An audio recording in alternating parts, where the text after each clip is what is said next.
Hoje nossa aula é a aula de número 13 e nós vamos conversar um pouquinho sobre os moluscos. Está na página 396.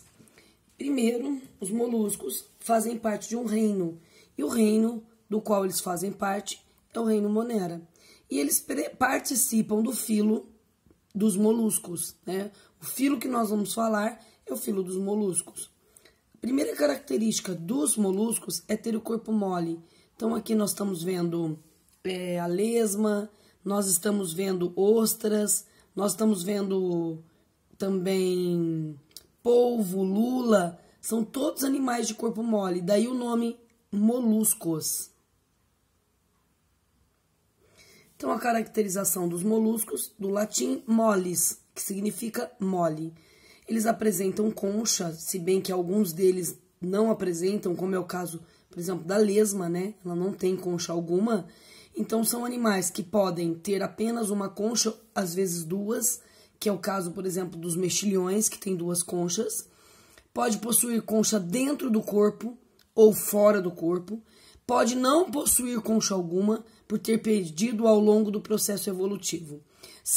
O segundo maior filo em número de espécies.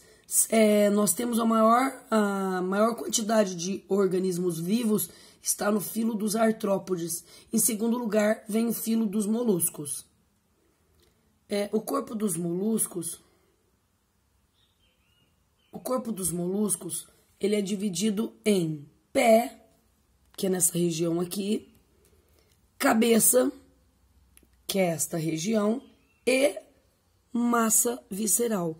Então, o corpo deles é dividido em três partes: pé, cabeça e massa visceral. O que é a massa visceral? É o conjunto de órgãos desse animal.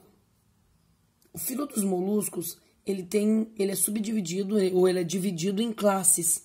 Tem a classe dos gastrópodes, porque a palavra gastro vem de estômago, a palavra podes vem de pernas, patas ligadas ao estômago.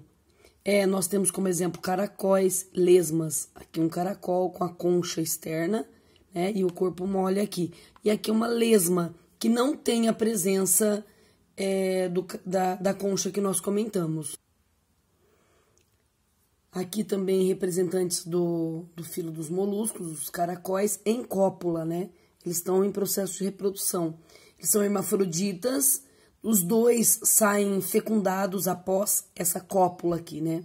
Porque as genitálias, elas situam-se na região próxima à cabeça. Aqui nós temos as ostras e os mexilhões, que são os animais bivalves. Os animais bivalves, por quê? Porque bivalves, duas válvulas, essas duas conchas aqui. Tá?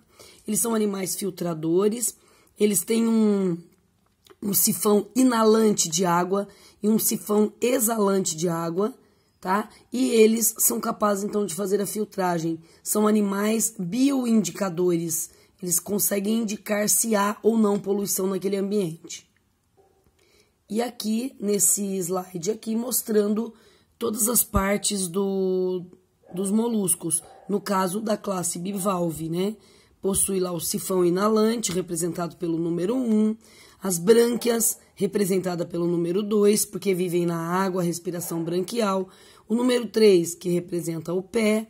O número 4, que representa um gânglio nervoso. Olha, isso aqui é o sistema nervoso desse animal. Ainda tem aqui, ó, gânglio nervoso, são 3 gânglios nervosos, no caso dos bivalves.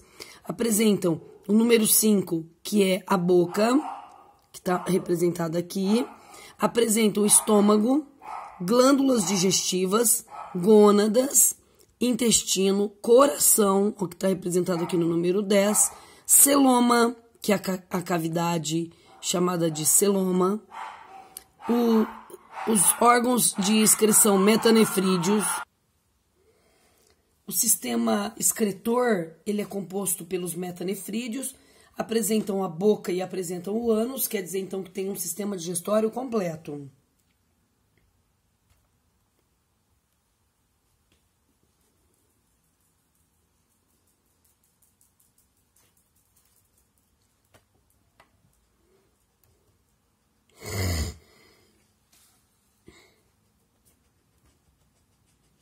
Olha lá as etapas da formação da pérola.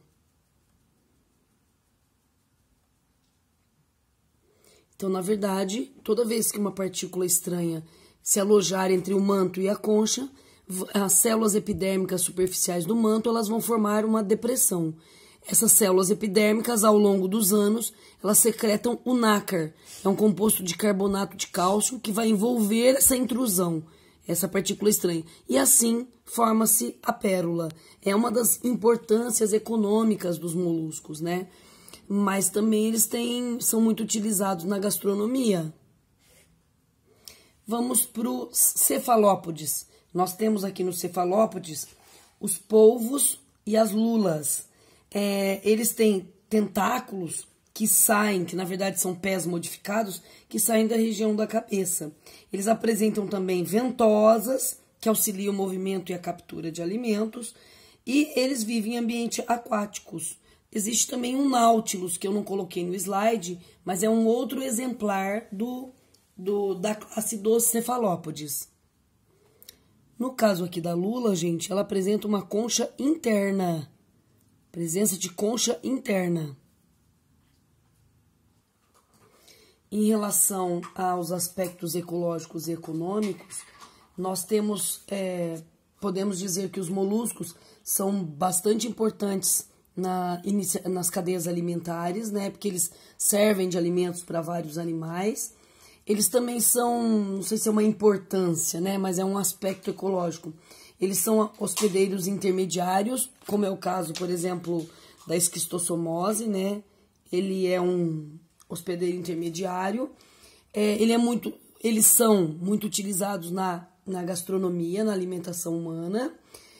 Muitas espécies, gente, elas são fundamentais, muitas espécies nativas, elas são fundamentais,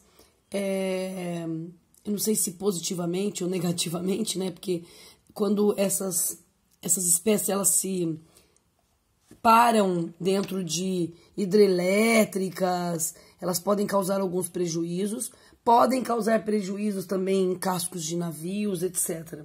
Isso são aspectos negativos, porém, há muitos aspectos positivos em relação ao filo dos moluscos.